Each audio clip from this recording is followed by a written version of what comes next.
Hello, everyone. I'm Landon Traylor, joined by Logan Traylor, Dylan Kearns, and John Richards, and this is the Golden Domers Report. The Irish are 2-0 as they roll over Tennessee State 56-3. We're going to dive into that. We're going to preview week one, a wild week one, and then we're going to talk about the NC State Wolfpack game and preview week two here on the Golden Domers Report, third episode of 2023. So, with that being said, the Irish roll over Tennessee State as expected, 56-3. Sam Hartman was 14 for 17 with 194 yards and 2 touchdowns. But I think even more impressive, Sam Angeli, a backup quarterback, 8 of 11, 130 yards and 2 touchdowns, Dylan. Yes, great performances from both quarterbacks. One you kind of see the future in, and one you see just NFL talent in. And that's something that we haven't had at the quarterback position in Notre Dame in a while. Someone that can just go up and down the field and just look clean, look like a good quarterback. You're not out there slinging it around. You're not having an Everett Golson 11 for 24 stat line where you're throwing a bunch of incompletions. You're out there. I know it's Tennessee State. I know we haven't played anyone legit yet. You could argue Navy. Not legit, but you know what I mean. Like, you look at these teams that we played early in the year. The test is coming this week, but right now, Sam Hartman, I mean, he's not throwing incompletions. He's making smart throws. He's calm in the pocket. He's controlling that offense, and he's looking pretty damn good while doing so. The guy has thrown 7 incomplete passes in 2 games. And I know, like to Dylan's point, you play Navy and Tennessee State. I mean, throwing only 7 incompletions in 2 games, that is actually pretty impressive. I don't care who you're going against. If you can only get 7 incomplete passes, that is, I think, one of the best stat lines I've seen in a long time. So, Logan, thoughts on Tennessee State as the Irish really dominated. They had 336 passing yards, 236 rushing yards, and the defense allowed just 102 rushing yards and 67 total passing yards. Yeah, I thought obviously took care of business. We did what we were supposed to do. It's good to see that we're able to put games away in the first half, which in the past we've struggled with that. Obviously, a couple things that stuck out to me, more negative than positive, was obviously the kickoff. You can't fumble that ball. Any other team, especially with the big games that we play coming up, we can't be fumbling at our own 16. Usually they'll end up in 7 points with the other teams that we play. It's kind of weird. Our tight ends, I thought they needed to do a better job blocking. Just watching that, especially when we're in 11-man, we've just always been blessed and spoiled having really good tight ends that not only can catch the ball and get open, but can block. I think those two aspects of the game, taking care of the ball and, getting our tight ends more involved both in the running and passing game, could take this offense to the next level. Because like you said, I mean, we got weapons all around, and it's finally good to have a quarterback that can utilize them. Along with your point there, the room for error is slim from here on out. You make a mistake against Navy, okay, you've got a chance to make it up. You make a mistake against Tennessee State, obviously we made it up. We blocked the field goal, and they didn't get any points out of that. From here on out, even against Central Michigan, I mean, you make a mistake, they're probably going to capitalize on that. So JR in the car once again, back where he started on the first time when he joined GDR. No Duncan today, but thoughts on the Tennessee State rollover game? Honestly, there's not many thoughts to have just based on the opponent. Right. I'll give them credit, though. They came out hard. They played really hard, especially early on. I'm not going to give Logan touched on the fumble on the kickoff. Looked like he got hit pretty hard. Maybe he was concussed. Landon Sarator, head of officials, he was awfully upset at that no call. Maybe rightfully so. They didn't call it. No big deal. But as far as Tennessee State goes, I'm not going to put much into any of it. Nice to see Angeli get in and some of the younger guys and let them play. But let's move forward. Yeah. After seeing some of the things that took place this past weekend, guys, maybe the schedule isn't as daunting as we thought. First week, a lot of improvements to be made from week 1 to week 2, but I saw some chinks in a lot of armor over the weekend. Ohio State, Man, I don't know what they were doing, but they don't look good. Clemson. Ugh, you guys saw what happened to them last night. So this past week, I don't want to go back. Let's go forward. Yeah. Nice win. Pageantry was great and everything, but we got bigger fish to fry. Good luck, Eddie George. Right. Last thing I'll touch on with Tennessee State is they really did come out playing their tails off. A lot of adrenaline in Notre Dame Stadium. You know, the Irish, they go down the field, they score, or they put up 3, I think, or maybe it was 7. I think they scored a touchdown. Tennessee State drives the ball on the next possession. I mean, they started off really, really hot. I was actually impressed with Tennessee State sitting in the stands or standing up, doing my job. And I was a little worried just for like maybe 2 seconds, like, oh, we're going to let these guys hang with us for a little bit. And then, and especially after the fumble, I was like, oh, crap. But obviously we saw how that ended 56-3. So let's move on to week 1 notes. I want to talk about the first thing I want to talk about from week 1, LSU. BK gonna BK. Have it your way. BK in a big game. It never fails. The Tigers got absolutely rolled. The 45-24 score does not mean anything. It was 45-17, Logan. Yeah. Obviously, don't really want to talk about BK as much as I want to talk about Florida State. Watching that game Saturday night, or Sunday night, just feels like they are, where they were, when they had Winston and those really good teams. They're back. All credit goes to them. They kicked the crap out of LSU. They bullied them on the offensive line, defensive line. You could just tell they were better coached. Their kids wanted it more, and they're scary. I could definitely see them winning out and being a CFP contender, especially getting out of the ACC and watching Duke and Clemson last night. LSU, BK is a hell of a coach, as we know. You can't take away from that. They'll correct some things, and they'll still have a pretty good year. But want to give all the credit to Florida State and what they were able to do. That was awesome to see. In my opinion, college football is at its best when teams like Florida State are at their best and peaking. So, like I said, fun game to watch all around. Good for Florida State. They're back. Florida State is back, in my opinion. I think they are going to be in the college football playoff. They don't play Notre Dame this year. They play Clemson. They play, Louisville, those types of games. Could be a little bit of a letdown in a couple games, but I think Florida State will be in the college football playoff. Colorado and TCU, Dylan. Whew, wow, what a ball game. You believe in Prime? Little Amazon Prime? I tell you what, this guy, he's all over the place. How about that? Coming out making a statement in the first game. It's not just beating he beat a Power 5 school. He beat a team that was in the final last year.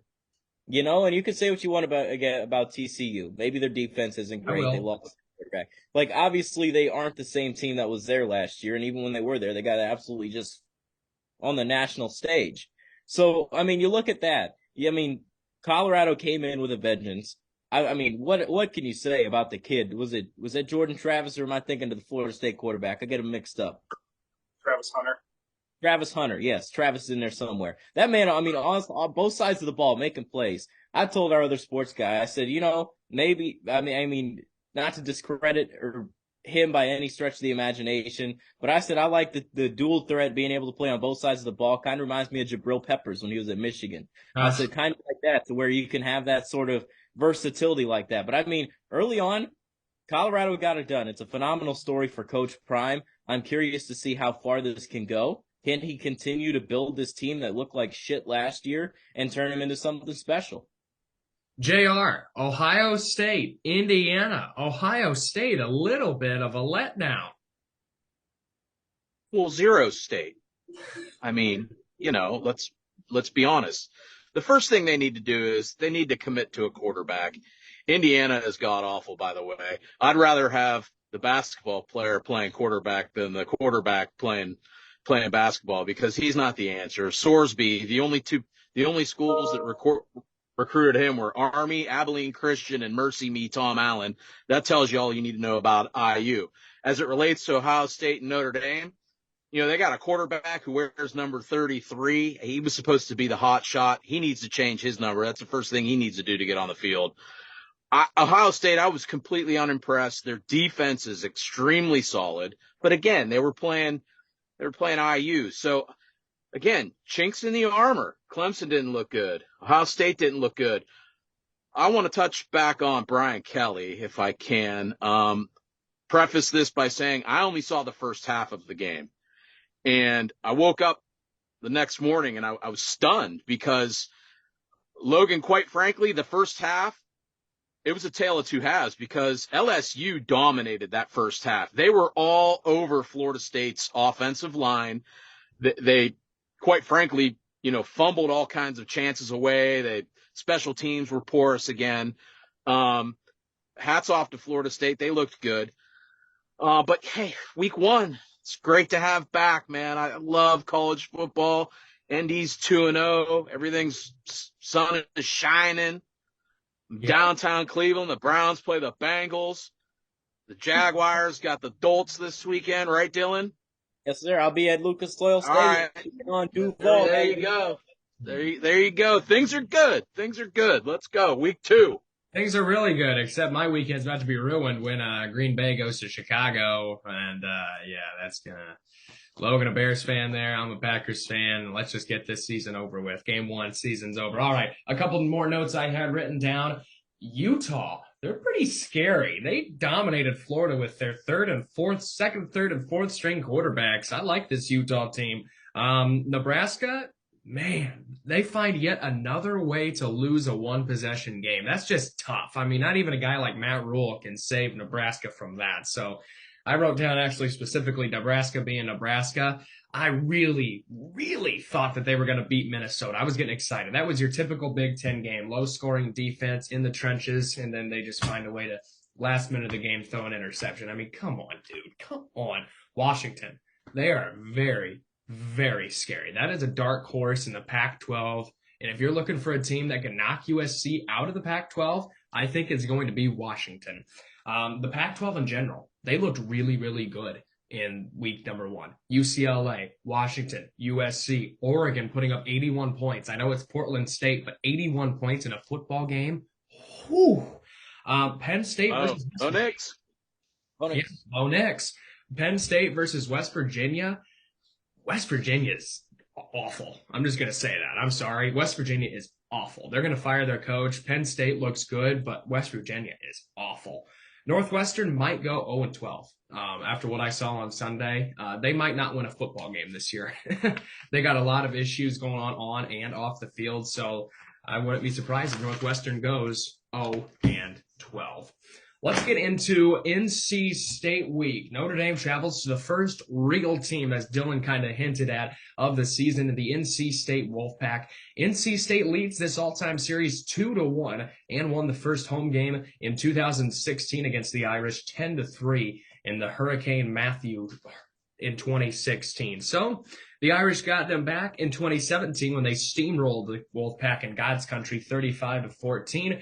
The Irish are they're 41-8 against the ACC since 2017 and have won 28 straight ball games. So, Logan, I'll kind of go to you here on this one to start. On paper, the Irish have this ball game won.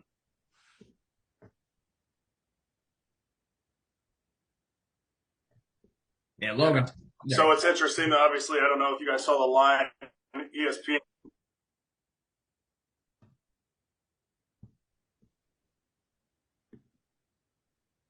Logan's having all sorts of issues here. We'll go to Dylan real quick here for NC State. Had it at 7.5. I really think that we cover Good Lord. What? Figure it out, kid. What the hell? Mute him and bring me in. Notre Dame, NC State. I tell you what, I was going to go the same way that he was going to go. I was looking at that line, and it's a little deceiving there. 7.5 Notre Dame, and I know it's on the road, but still, I think that they're not giving the Irish enough credit here. It's going to be a legit football game for the Irish. I don't think there's a letdown, but I do think losing the safety to start the first half is going to be a big, big factor, you know? No, he's eligible because he sat the second half of last week. Did he? Yes. I believe he is eligible to play. Because that happened at the end of the first half. So he sat the second. You don't have to sit. He'd be essentially sitting a whole game. I'm almost positive. What I thought it was he's ejected for the remainder of the game, and I thought we'll have to get into this a little bit later. Logan, you back? Yeah. Sorry, started lagging. Touchdown, Jesus. Yeah. So Dylan hinted at the line, and he gave his analysis. Go ahead on yours. Yeah. So I don't know how much you heard. First real test. Line 7.5, which means bettors are scared to, take Notre Dame to, really take care of business in this one. I think we trounce them, and here's why. I think this is a team that came back, short week coming back from Ireland, and yes, it's Tennessee State, but they came out, had some problems early, but figured it out. I think this Notre Dame team has a really good opportunity to prove what a lot of top 10, top 25 teams haven't so far in week 0 and 1 is that, hey, we're relevant already. We're prepared, and we've spent all summer preparing for these moments. And I think it's going to be a huge game. It's in my opinion, it's probably the biggest game of the year. We're really going to find out what Notre Dame team we really have here week 2, week 3. Mm-hmm. Absolutely. JR, NC State, Notre Dame, first real test of the season. What's going on with the Irish here in this one? Well, most people that know me well know me to be an extremely pessimistic Notre Dame fan. I am completely the opposite this year, mainly because of South Bend Sammy and the veteran that we have at quarterback, and what I've seen from our coaching staff in the first 2 games. I think we win comfortably going away, provided we don't shoot ourselves in the foot and turn the ball over and, make a bunch of mental mistakes. We treat this like our first real business trip of the season. I think we'll be just fine going away. I think our defense will carry the day. Hartman's got a lot of experience playing against NC State. This isn't really anything new for him. They're not going to throw anything at him that he hasn't seen before. So I'm very confident going in. I think this should be a 10 to 14 point win.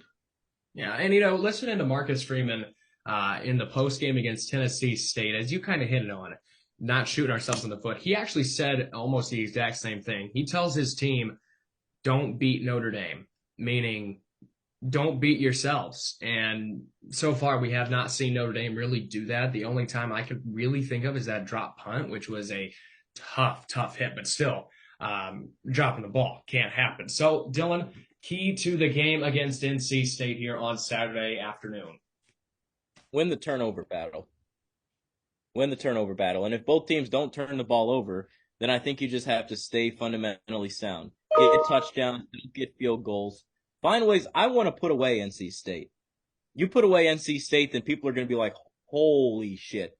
If you beat NC State by 20, Notre Dame is probably top 8 in the polls. That's going to be a massive jump. You got a next week, a little cakewalk, I'd say, with Central Michigan. And then you got the big test with Ohio State. Yeah. But I think this is the week where you can really go out there, put it on the table, and let them know, like, hey, you know what? These are the Fighting Irish in Notre Dame. We're coming into your building and we're kicking your ass, So that's what I think. I think you really got to go out there and show that you can do it. And that starts by winning the turnover battle, and it starts by getting 7 and not 3. You got a potty mouth. JR, key to the game. I'm not gonna piggyback off of Dylan.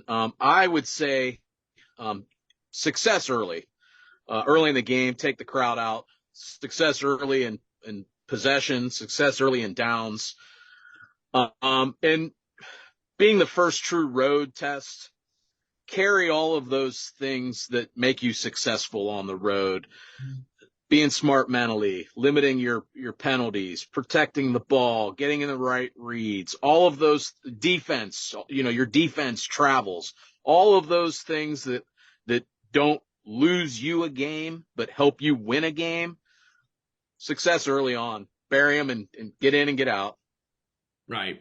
Logan? Yeah, kind of going to piggyback off of both of them, actually. Typical Notre Dame team, it's going to be close to first half, and then you kind of see us kind of physically dominate them in the second half.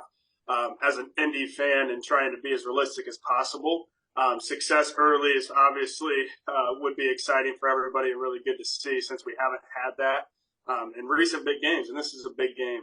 I would like to see, more of kind of what we saw last year with the offense we have this year. And, dominating special teams. Defensively, we were good.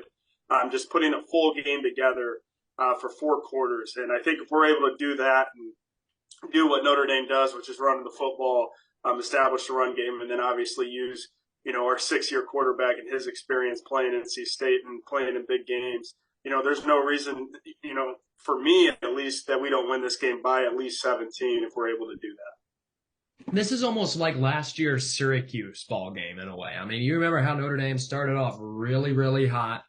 They ran the ball well. Syracuse kept coming back, but it was never out of Notre Dame's control at all. That's the kind of vibes I'm getting from this game. Kind of what you said there. Run the ball, do what you do best. My key to the game is picking up the blitz.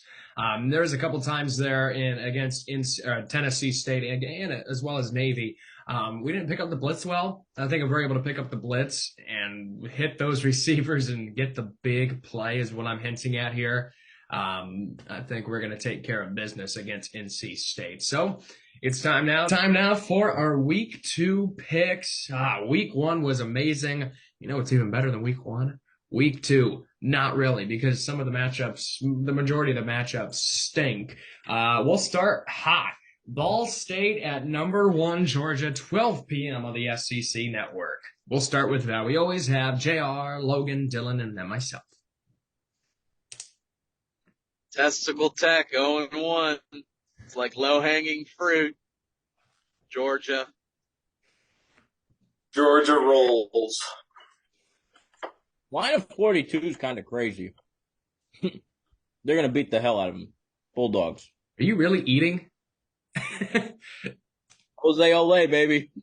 You're eating, and you're on your couch. This is... We got to have a discussion. Man, Ball State, they looked good against Kentucky for a little bit. They had a 7-3 lead midway through the first quarter. Kentucky ran it up at the end. They're going against number 1. Give me Georgia. Youngstown State at Ohio State. 12 p.m. on the Big Ten Network. I think I'll save us some time. We're all going with Ohio State. A little get-right game, as JR likes to say. Those are my boys, the Penguins. YSU, University of Corner, Lincoln Avenue. UCLA. Logan's gone. Logan's going with Ohio State, though. We'll move on here to Delaware at Penn State, 12 p.m. on Peacock. I'm going to assume that Logan is going with Penn State as well. Everybody going with Penn State, I'm assuming here, guys. I'm hot on the Nittany Lions. Yeah, so. Drew Aller's tough. Yeah, so everybody going with Penn State over Delaware, Logan? Yes. Yeah, thought so. Here's a tricky one. Baylor lost to Texas State, not Texas Tech, not Texas A&M, Texas State, 42-31. They host Utah on Saturday, 12 p.m. on ESPN. I'm going to take Utah, but similar to Colorado, from what I understand, they've got like 50 new guys too. So hats off to them. But that's how quickly you can turn it around. Mm-hmm. The Baylor quarterback got hurt too in that game too, but I mean, not that really matters, but I'm taking the Utah. Yeah, Utah. Not even a question here. I'm taking Utah as well. I haven't checked out the line fully, but all right. I think Utah covers. I got Utah. Troy at Kansas State. I think we're all going with, we're going with Kansas State here. No question about it. Here's a little get-right game for Clemson. They host Charleston Southern, 2:15 p.m. on the ACC network. Clemson bounce back guys, yeah. Don't hate on Sure. Trust. Yeah. Yeah. These games suck. And then here comes the cheeseburger boys. UNLV at Michigan at 3:30 on CBS. Michigan with one of the weakest non-conference schedules in the last 5 years or the next upcoming 5 years. Michigan rolls though. Yeah, what's the line? Logan, you know what the line is? I don't know if they'll cover. They might not cover. 36. 36. Yeah. I'd probably take the points. All right, maybe. That could be a tricky one. Here's a good game, an underrated game, I think, this Saturday. A ranked Ole Miss. We shot this video before the AP poll was released, so we do not know what these teams will be ranked here in the Week 2 poll, so bear with us here. It's going to be a ranked matchup, though. Ole Miss at Tulane, 3:30 on ESPN. I'll take Ole Miss. Give me the Kiffin train, baby. Take the green wave. Yeah, Dylan always good for a little upset there. At home on national television here. Get the popcorn ready. Lane Kiffin coming to town. Woo woo! On the Lane train. You know I'm not picking against Lane Kiffin. I like Ole Miss in this one. Close. It's going to be a good game. I think it's going to be a shootout, to be honest with you. Texas A&M, a ranked Texas A&M at possibly a ranked Miami team, 3:30 on ABC. At Miami? Yep. I'm gonna go A&M. They got Bobby Petrino calling plays now. Let's roll with A&M. A&M as well. Yeah, I'm gonna go with A&M. A&M gonna A&M, honestly. I don't care who's calling plays. You know, it could be Bobby P, it could be Jimbo Fisher. They still stink, and they're still not gonna get anywhere. They pay all these players. They pay a lot for these players, and they're still not gonna win jack. I'm going Miami. I think a letdown season for Texas A&M is on the way again. Last year they had the #1 recruiting class. They finished unranked and with a losing record. I'm going with Miami. Jimbo's done at Texas A&M. Worst hire, worst move he could ever make outside of the money. Ruined his career. Iowa at Iowa State Iowa State Fair, 3:30 on Fox. Boy, Ferentz, he's got to hit that number. He barely hit it this week. I'll go Iowa. Oh, this one's the tough one. I'm going to go Iowa State at home. Yeah. Let me go with Iowa State. Ooh.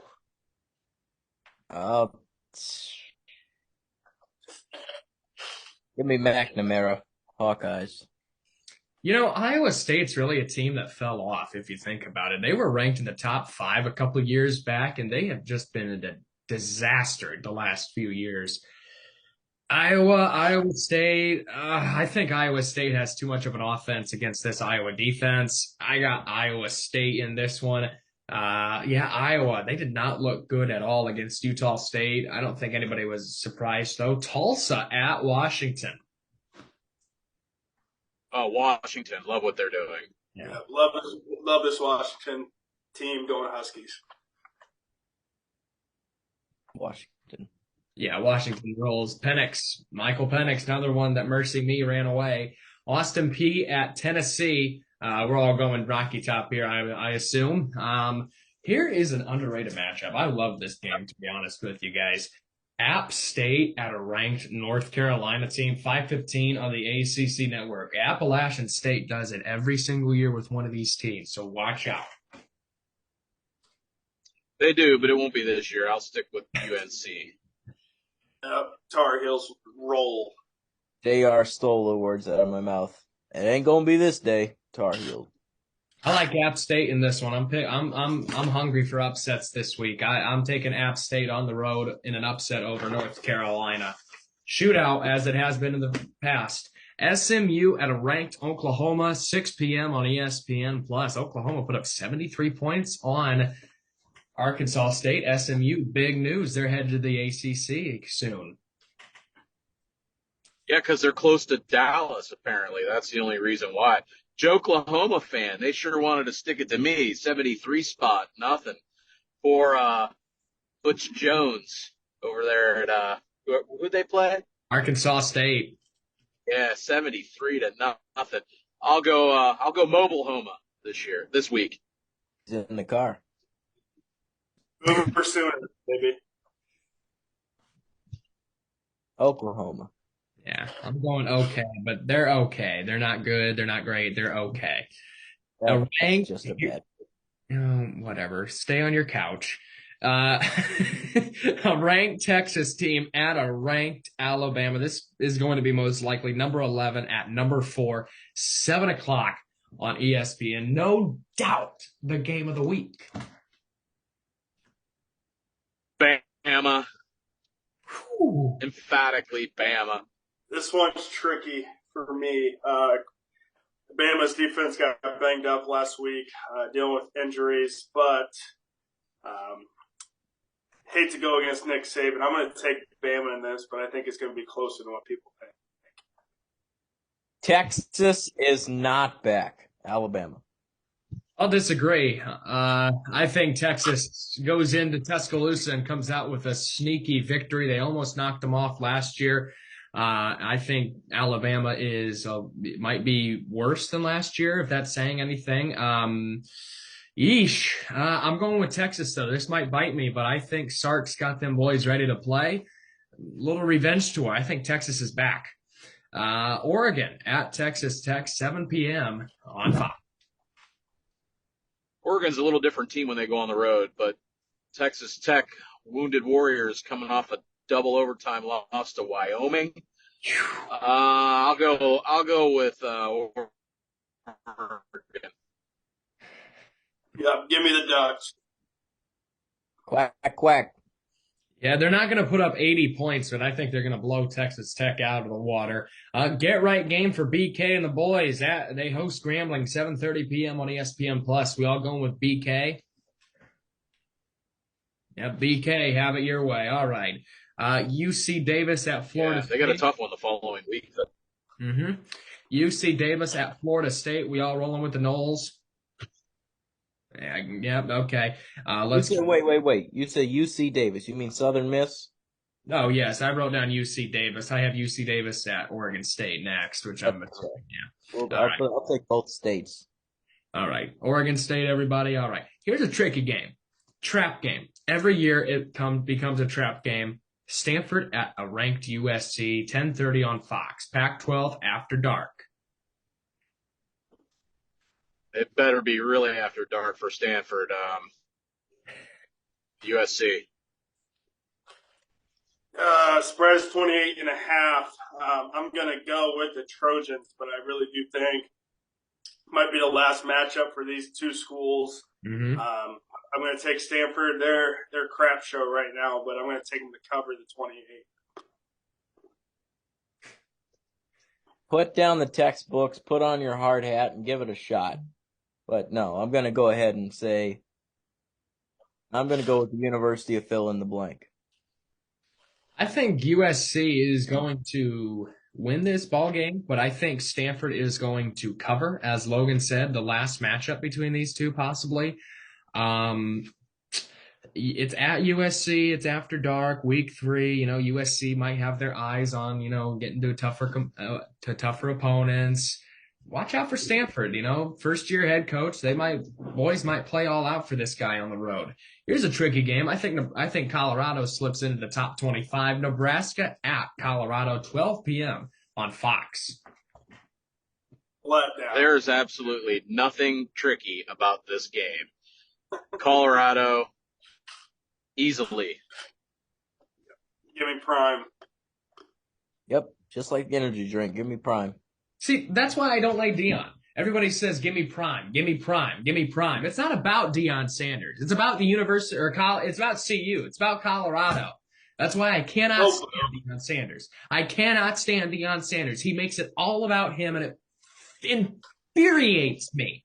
He You always talk about Lane Kiffin. walks into the locker room, swagging with his chains out. Like, it's not college football. This isn't the NFL. I didn't like him at Florida State. I don't like him at Colorado. Everybody says prime. I can't stand him. I'm going Colorado though. Okay, can I respond? Can I respond to that? Oh, I got the peanut gallery fired up. Dylan had his hand raised first though. Go ahead, JR. I mean, that's fine. I mean, I get it. You want to tune him out because he's loud and he's flamboyant and all that. I mean, that's exactly his point to you. But to say you're right. It is all about prime because everywhere he goes, Jackson State, now Colorado, he turns it all around. I mean, you could say what you want about, NIL and, turnover. So why is it okay for Sark to use NIL or any other school? But when Dion uses it, it's going to be used against him now. I don't see it like that. The guy's he's a stud everything he does. Neither did I. I never said anything. He's an absolute stud at everything he does. So you might want to get used to it because, quite frankly, he's the exact example of what good coaching can do. Look at what he did with Colorado. 50 new kids came in. I don't care who you are as a coach. To put 50 new kids in a whole new system from a team that won one game last year to then go on the road against the national runner-up and to win by a 20-point underdog, I don't care. I mean, that commands respect, I think. Pull up the rock. And you don't have to like him as a person, but as a coach, I think you better respect him. And I want to chime in here because I raised my hand, Landon. Before you rebuttal, I just want to say you can't give this slanted analysis towards one person. You're over here saying I can't go against Lane Kiffin. Lane train, toot, toot, toot, toot, toot, the whole damn time over there. So what I'm saying is you got to keep the same mindset. You either like a coach or you like the school because you're not talking about the school when you're talking about Mississippi. You're talking about the Lane train and how you admire the Lane train and it's choo-chooing every time you go down the road. But this time when it's prime, you're like, oh, I don't like the coach. It's about Colorado University, CU, Buffaloes, all this whole 9 yards. I'm looking at this thing as a holistic point of view. You can't, like what JR said about the NIL, you can't fault one person for it and blame the other for the other thing. I think entirely looking at this situation, you have to admire what he did going in, taking over the entire football program, running the way he wants to run it, and coaches have personalities. I hate to bring his name into the show, but when you understood what he was doing before he did what he did, you loved Coach O. You fell in love with his personality. You didn't say it was all about him. There's always these personality coaches. They always win. They find ways to get it done. And if you're going to dog somebody and respect the other, then I think that's just slanted analysis. 1, I never said anything about NIL. 2, Lane Kiffin, when I endorsed the Lane train, I endorsed his offensive style and the offense that Ole Miss has. 3, right here, 3. Pull up the roster for TCU. Pull up the roster. Tell me who was on that team. It doesn't matter. It matters too. This is not the same TCU. No, it's just a national championship game at home with a team that had one win. That's TCU got beat by 90 almost. I mean, they gave up the most. It doesn't matter. It does too. It matters. It matters 100%. This is not a playoff game and lost. This is not. Go and play Colorado at home with a new coach and 50 freaking players. No, that's a big win. You're proving this point even more. No, you're freaking delusional. TCU is not the same team that made it to the national championship and got clobbered. This is a different TCU. Okay. They're going to be worse. They're going to be worse. And it's a different Colorado team. Exactly. Colorado will mean nothing when they finish the season 6-6 or. Oh my gosh! It's not happening. Colorado is not going to be anything special this year. I can tell you that right now. Wow. Sorry. You don't talk to me here. Oh, he left the meeting. Oh. Talk to me in a few weeks when you guys are all high on prime. When he starts losing, it starts, hey man, this is how we play football in Colorado. Whatever. UCF at Boise State, the non-ranked game of the week. 7 p.m. on Fox Sports 1. Where's this at again? Boise State, the blue field, Smurf Field. Field. I'll whew, this segment took a turn. I'll go Boise. Boise. I'll do it too. We like blue. I don't like the blue field. I'm going Of UCF. course. You don't like blue, you don't like pride. What do you like? I like seeing an Irish victory, and Let's that's Lane Kiffin. I like seeing an Irish victory, and I think we're getting to that here in a few picks. Cincinnati at Pitt, old Big East rivals.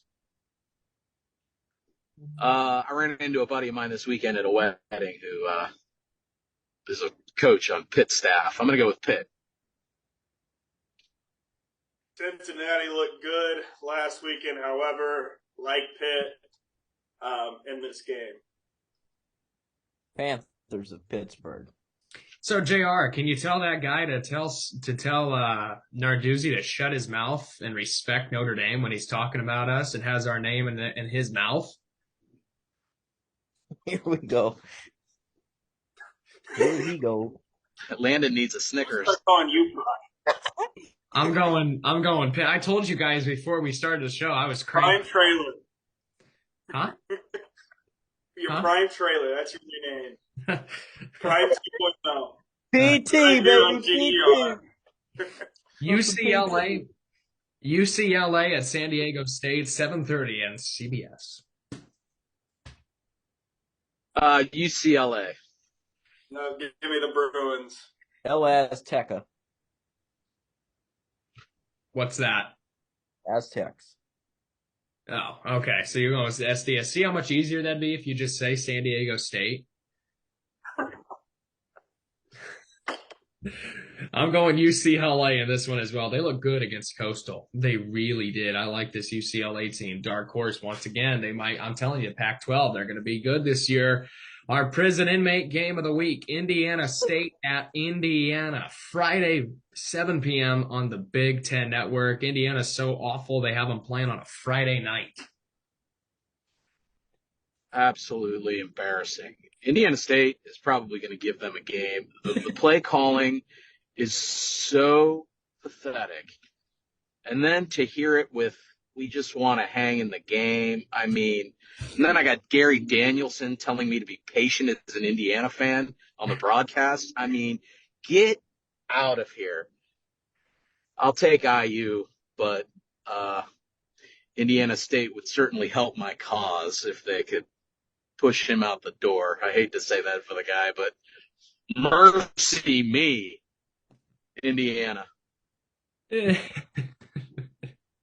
Prime to the Hoosiers next year. I'm taking Hoosiers. Yeah. Indiana's gonna hire Prime. Sure. Wouldn't it be nice, Logan? Yeah. That'd be. Oh man. Candy stripes every day to practice. Dude, could you imagine? You know who could get that done? Mike Woodson. Woodson and Prime. Let's go. That would be great. Indiana would be the college athletics capital of the world. Come on, Lando. Now you get that 21 chain on. Let's go. Get that 21 chain. Go on, PT. I want to see you high step into campus. Get a TikTok going. Not happening. Dylan. Lando down the sidewalk. High stepping. Doing the Prime. Prime shuffle. Dylan. Do I want to go with Larry Bird or do I want to go with Tom Allen? I think I'll pick Tom Allen here, but it'll be closer than what you think. Every year IU has a game against like Western Kentucky or Indiana State that they lose. Yeah. Boy, Indiana's offense looked awful. I'm going to have to go with Indiana State here over IU. Honestly, this is an upset, but not really. Western Kentucky beat Indiana last year. I mean, Logan's shaking his head down there, disagreeing with me. I mean, it's every year. Every year IU gets beat to one of these mid-major schools. So what's different about this year? They put up 3 points. They got it over the 50-yard line 4 times. They stink. Indiana State. All right. Ranked Notre Dame at NC State, 12 p.m. on ABC. Sean McDonough, Greg McElroy, and Molly McGrath have the call. McElroy, huh? He likes Notre Dame. I can do with that. The last two broadcasts have been, they're brutal. They really are. They need to do something. I obviously like Notre Dame here. I think I'm going to go Notre Dame 36, NC State 23. All I'm right. going to go Notre Dame in the victory, 45-13. Wow. He is loving him some Irish. I got Notre Dame. That new pick got all my gambling, got the itch. I'm all tingly after that Duke game last night. So we're hitting that Irish heavy that come this Saturday at noon. Irish I like 37, NC State 27.